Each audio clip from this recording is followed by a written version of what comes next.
to today's workshop. I'm your host, Brooke and Sickle. And if you've never met me before, if this is your first time getting to know me, hey there.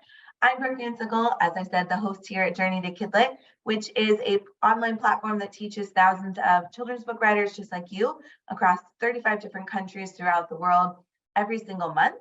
And I'm also an award-winning picture book author myself. I own a children's book publishing house called BiblioKid Publishing. I'm also Quill's mom. He's right there. He is the light of my world, but I'm actually just a forever children's book writer, children's book lover. I just really love kids' books. I love reading them now that I have a child of my own. I love getting to spend time reading 6 or 7 books together every single day. This is my place. I am absolutely obsessed with this type of literature because we get to instill the joy and awesomeness of books to the next generation. And it's actually why I started Journey to Kidlit. So in 2019, we were founded as a company that actually helps aspiring writers just like you learn the process of writing as well as the industry for today's market in order to create a children's book that's worthy of a child's time. Because we believe here that every idea deserves a place on a child's bookshelf, but you need to be able to write it well enough. Because we need to make sure that only quality books are being put out there and not books that aren't quite ready to be published yet, which is why I'm super glad that you are here and attending this workshop. Our mission is to do 100,000 books in the next 10 years. So hopefully yours will be part of that.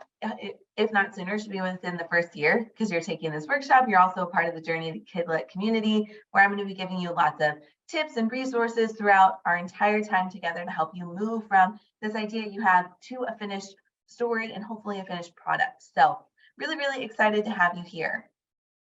And I want you to think of this question as you are working through today's workshop, and that is, what makes you want to tell a friend to read a book? I've been thinking about this a lot because I have had a lot of baby showers of late, and you always have to send a book as a card. And like I said, Quill and I have been reading a lot of stories together. So I've been trying to think of what are our favorite books? What do we gravitate towards?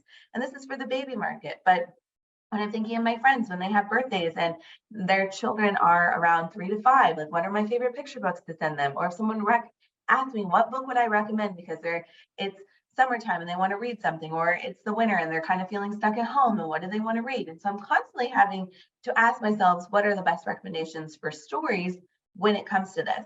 So I want you to think about this for yourself. Why would you tell someone to read a story and really, really advocate for this book? Not just to kind of want to chat about it or to gossip about it, but something that really touched you in a way, and either it was so good you couldn't put it down, it was something that just brought joy and happiness, or it was so heartfelt you just wanted to squeeze it.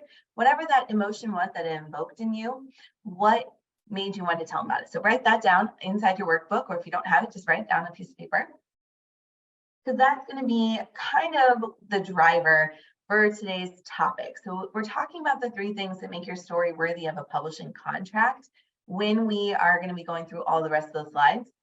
But the important part is that end reader, is that end story. It's why would they want to keep telling it? Why does word of mouth want to spread the awesomeness about your book? And what's going to make an editor want to cheerlead for it and give you that contract? What's going to make an agent want to sign you?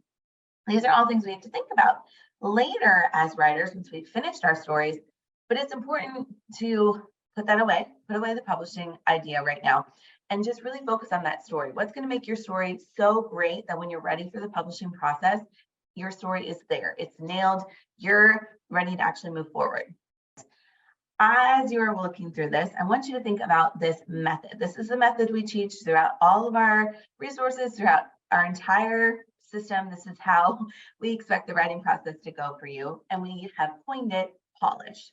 And I think it's important because it means it's going to be a polished, finished, awesome story for publication. So how this works, it's an acronym. So you're going to plan that idea. You want to plan it fully out. When you are in Kidlit Writing 101 with me, or if you're one of my students, we call this gathering your story assets. And you'll hear me refer to that often as you're a part of the Journey to Kidlit community. But this just means completely conceptualizing your idea before you get started. And then you're going to outline your story. Once you have all the components, you need to put it into a structure. This is also known as plotting, but it's outline your story, and then just let it flow. You have to get that initial draft out. You have to get the first draft done, because if you don't have words on a page, you can't edit them. You can't do anything with it. You can't do anything with an idea if you don't have a first draft. So just let it flow, Don't hold anything back. Don't worry about being perfect. Don't worry about having all the right things in all the right order and having the sentences awesome. That'll come later. So let it flow, get that initial draft, and then move on to the S, which is sharpen it up, edit your story, really polish it and get it to the point that it's for the market. Your voice is there. You have all the components that are necessary. It's a complete story. It's written as tight as possible. The voice is nailed for your target reader, for the audience of what it's expected, and it's going to be very marketable, it's saleable, all the things. So you can move on to H, which is the most important part. Happily publish your story. This is the part you probably want to get to the fastest. I totally get that. When I first started with my children's book, I wanted to have it published in a year or less, and I wanted it traditionally published. Throughout my time as a writer, I have learned and grown to accept that the traditional publishing world moves a lot slower than I want it to. But there are a lot of avenues for your story once you get to the H step, but you have to do all the 5 others before you can move forward.